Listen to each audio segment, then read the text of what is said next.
This room really has a way of making you feel like a rat in a maze, but a good trick to spend as little time here as possible, it's gonna come back, yep, is to keep close to the outside wall. That way you're gonna find everything you want, be it a Goron or Skulltulas or whatever. There we go, we got another cage with a Goron inside it. But yeah, if you go inwards, you're just gonna find yourself in a maze full of boulders, and there's nothing to see outside of, this outer wall that's around this whole room. This Goron tells you about fake doors that fall down when you try to open them and crush you. They're sort of hard to distinguish from the real deal, but they still look different enough that you can know which ones are fake. If you want to destroy them, and you will want to in some case because they're going to block your progress, you just have to blow them up with bombs. There are others, though, that don't block anything, so you can let them be if you want. Now, I guess we went all the way around this room, and I haven't found any other secret passage like this one. So I guess all that's left to do is to check out those two doors that I found near the end of the last video.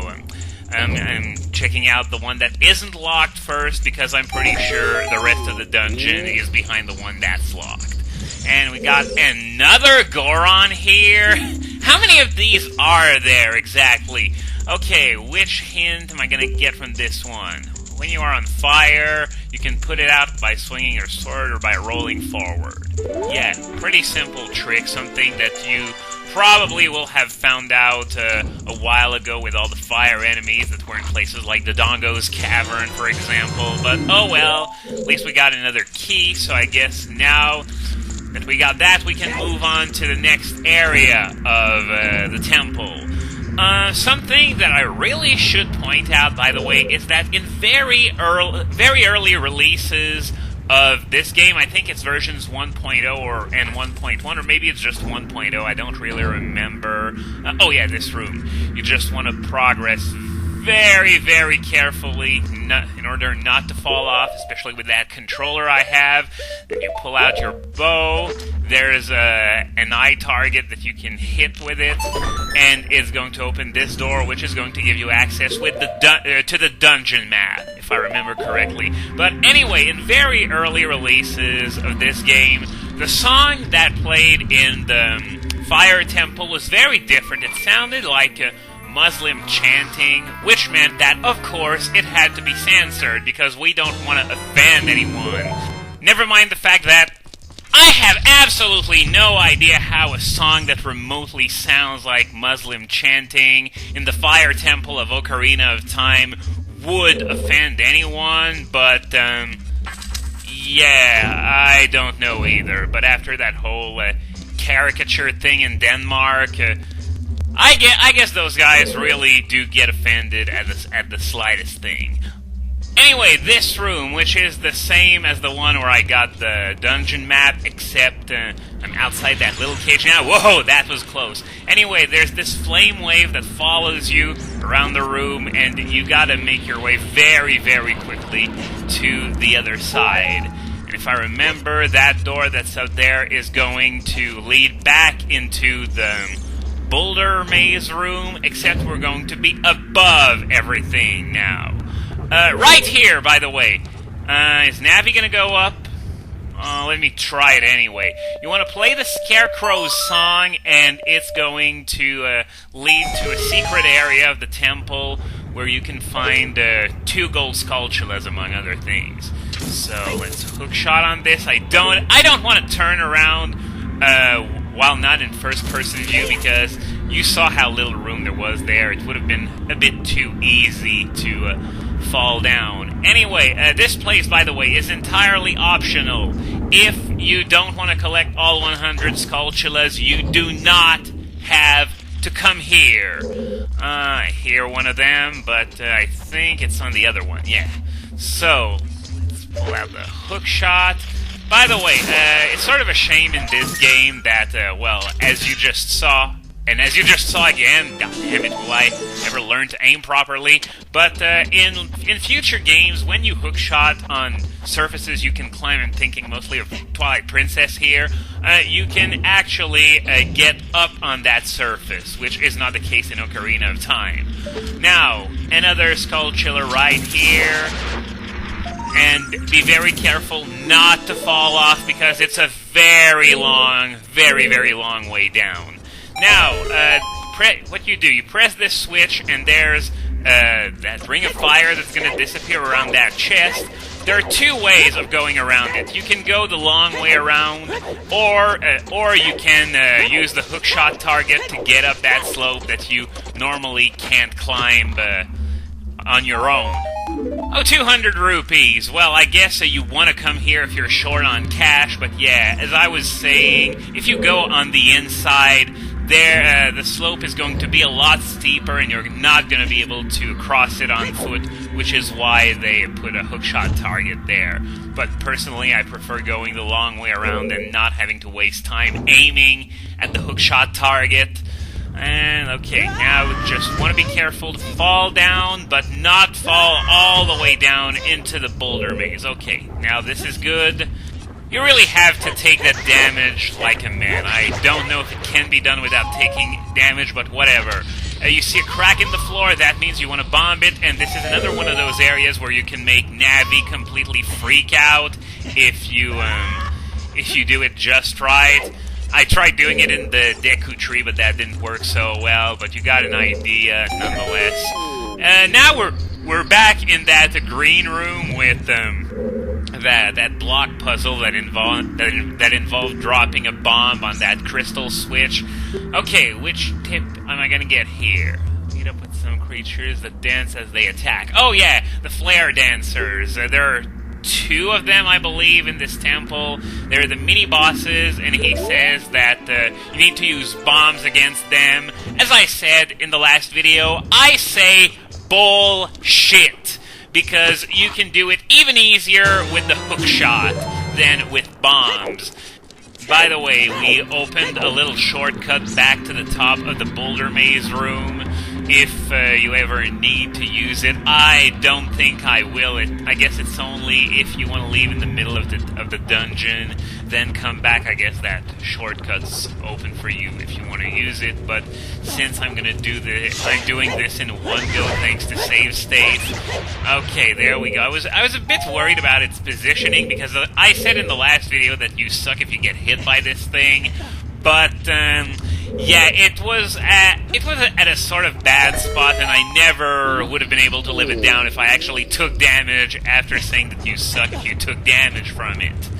Anyway, that switch there opened the cell to another Goron, so you want to navigate those small platforms and stuff.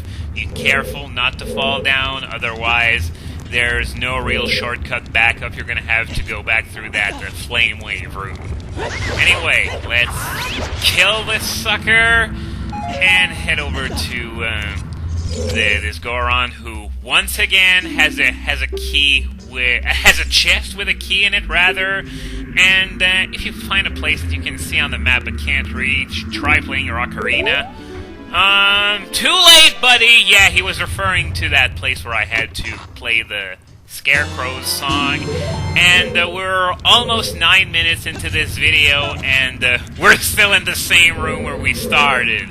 But we're done here, so now once you got both keys that you could obtain from this area, you just want to head all the way back to the entrance of this room, then head back to the Flame Wave room, and if you play this for the first time, you may be thinking that you're stuck, but if you pay close attention to your dungeon map, you'll see that there's a door in the Flame Wave room that is locked, and that's going to be our next destination.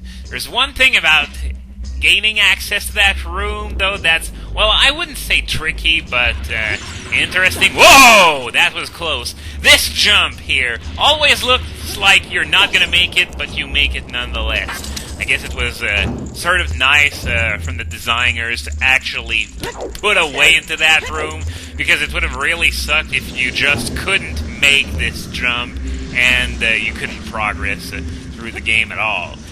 Now, this room. There are a lot of pillars which are linked by firewalls that appear whenever you're close to them. Now, I remember this door because in most playthroughs I would just forget coming here at all. As you can see, it's not mandatory. All it has is the compass, I believe. Is it? Yeah, I figured as much. It's a big chest that doesn't have that gold color that you can find the boss key in, and I already had the dungeon now, so that's how I figured. And they throw in boulders too, just to make it a little more jerkish.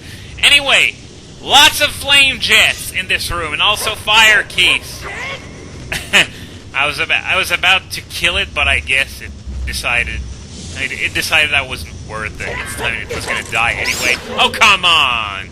I hate when they do that, when they hit me in between two slashes. Anyway, be very careful, move very slowly, because those firewalls really could be anywhere. And here that pillar spits out more flame jets. And no, by the way, you're not watching Kaizo. Ow! You're not watching Kaizo Mario 64, even though the flame jets may give you that impression. Ow! Well, this is not my best day. That, by the way, is called wanton carelessness. There's really no excuse for me running into that. Do what I say, not what I do. It's always what's going to work best when playing this game. We got a Goron here that we can't save for the time being because the switch is all the way up on a ledge that we can't access until later on. And now we're on the other side of a series of firewalls that we can only cross by going through that room with the Goron. And if I remember, yeah, we got a switch over there. Whoa! I'm gonna wait until the flame jet goes out. And I'm just gonna scout ahead and see where the firewalls are, because, as you might imagine, that switch puts that big firewall out, but not for all time. It lasts a few seconds, so you really gotta hurry up. Okay, I'm gonna make it in time. This door over there, by the way, it's a fake door, so you wanna bomb it. In the meantime, I'm gonna check out these pots. Oh, we got bombs. That's good. Okay.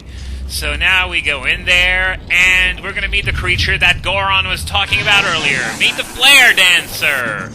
It's this guy here. You want to L-target it, and hook shot its, whatever it is off, and then you want to try and slash it twice before it goes back into the fire. Once you do slash it twice, it's going to go back in the fire no matter how much time it's been out. And it's going to regenerate. Whoa! Almost spawned right on top of me. And then all you have to do is just repeat, and repeat. You can throw bombs to isolate that body thing, thingamabob, whatever, but it's you need to be precise. And so that's why going with the hookshot is much better. And there we go! That was it. Very easy. But, yeah, if you take too much time to pull out the core, it's going to start spitting out fireballs all over the place, and it's going to start skating all over the room, and there's not much you can do while it does that. Now, we end up in a room that's almost identical to the one that we were in on the way to getting those 2 gold sculptulas and those 200 rupees. A lot of people told me that I could do that kind of puzzle with the hookshot.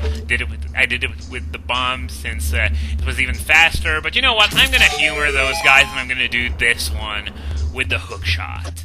Even though you could be all the way over there by the time the bomb detonates, you doing it with the hookshot still gives you more than enough time. And after that, we're going to end up in another room that's very similar to one we visited before. If it looks familiar, well, it's almost the same, but it's not the same room. Though it's the same basic principle. Press a switch, then a ring of fire disappears, then hurry the fuck over there and be very careful not to fall off, else you might end up all the way back at the beginning of the dungeon. And yeah, we made it in time, but that fire keys was right next to me. Oh god, I am so screwed. Anyway, we got the Megaton Hammer. Now, will I survive that deadly fire keys trap? Find out next time.